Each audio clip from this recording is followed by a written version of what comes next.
বড় ভাইয়ের দুই চোখ উপড়ে নিল আপন দুই ভাই, আর পাশে বসে সব দেখলেও নিজ বাবা। কি ভয়ঙ্কর, কি মর্মান্তিক, আর কি অমানবিক, কল্পনারও অতীত এই দৃশ্য। এমন একটি ভিডিও ভাইরাল হয়েছে যা অনেকের দেখতেই সাহস পায়নি। আরও হৃদয় বিদারক বিষয় হলো, এই নির্মম নির্যাতনের সময় রিপনের বাবা আশেদ ব্যাপারী উপস্থিত ছিলেন এবং তিনিই নাকি চোখ উপড়ে ফেলার নির্দেশ দিয়েছেন। মানবতার ইতিহাসে নৃশংসতার এমন দৃষ্টান্ত কল্পনাও করা যায় না। ঘটনা ঘটেছে বরিশালের মুলাদি উপজেলার নাজিরপুর ইউনিয়নের সাহেবেরচর গ্রামে। গচ্ছিত টাকা আর স্বর্ণালঙ্কার ফেরত চাইতে নিজের বাবার সামনেই দুই ভাইয়ের হাতে নির্মম নির্যাতনের শিকার হন রিপন ব্যাপারী। নির্মমতার শেষ সীমানা ছুঁয়ে তারা তার দুই চোখ উপড়ে বাবার হাতে তুলে দেয়। স্থানীয় সূত্রে জানা গেছে, রিপন ব্যাপারী দীর্ঘদিন ঢাকায় বসবাস করতেন এবং বিভিন্ন সময় চুরি, ছিনতাই ও প্রতারণার মাধ্যমে বিপুল পরিমাণ অর্থ ও স্বর্ণালঙ্কার সংগ্রহ করেছেন। তিনি দাবি করতেন, প্রায় ৩৫ লাখ টাকা আর ২০ ভরি স্বর্ণ তার মেজ ভাই রোকন ব্যাপারীর কাছে গচ্ছিত রেখেছিলেন। ৩ মাস আগে রিপন এই টাকা ও স্বর্ণ ফেরত চাইলে রোকন তা দিতে অস্বীকার করেন, যা দিয়ে দুই ভাইয়ের মধ্যে বিরোধ শুরু হয়। এলাকার একাধিক সালিশ বৈঠক হলেও সমাধান মেলেনি।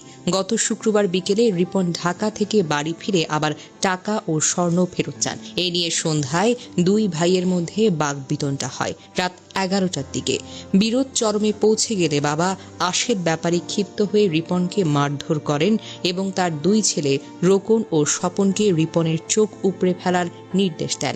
বাবার নির্দেশে রোকন ও স্বপন রিপনকে অমানবিক নির্যাতন করে তার দুই চোখ উপড়ে ফেলেন এবং তার বাবার হাতে তুলে দেন। রিপনের আর্তনাদে প্রতিবেশীরা এগিয়ে এসে তাকে উদ্ধার করে প্রথমে আশুকাঠি হাসপাতালে নিয়ে যান। পরে তার অবস্থার অবনতি হলে বরিশাল শেরেবাংলা মেডিকেল কলেজ হাসপাতালে ভর্তি করা হয়। বর্তমানে তিনি গুরুতর অবস্থায় চিকিৎসাধীন। রিপনের ছেলে আব্দুর রহমান অভিযোগ করেন, তার বাবার গচ্ছিত ৩৫ লাখ টাকা ও ২০ ভরি স্বর্ণ আত্মসাৎ করতেই তার চাচারা এই নৃশংসতা করেছেন। তিনি বলেন, এর আগেও আমার বাবাকে অনেকবার মারধর করা হয়েছে, এবার তার চোখটাই তুলে ফেলা হলো। রিপনের বড় ভাই খোকন ব্যাপারী বলেন, বাবার সামনে এই ভয়ঙ্কর ঘটনা ঘটেছে। তিনি নির্দেশ না দিলে রোকন ও স্বপন এতটা সাহস করতে পারত না। ঘটনাটি শনিবার রাতে এলাকায় জানাজানি হওয়ার পর একটি ভিডিও ফেসবুকে ছড়িয়ে পড়ে, যা এলাকাবাসীর মধ্যে তীব্র ক্ষোভ ও শিউরে ওঠার মতো প্রতিক্রিয়া সৃষ্টি করেছে।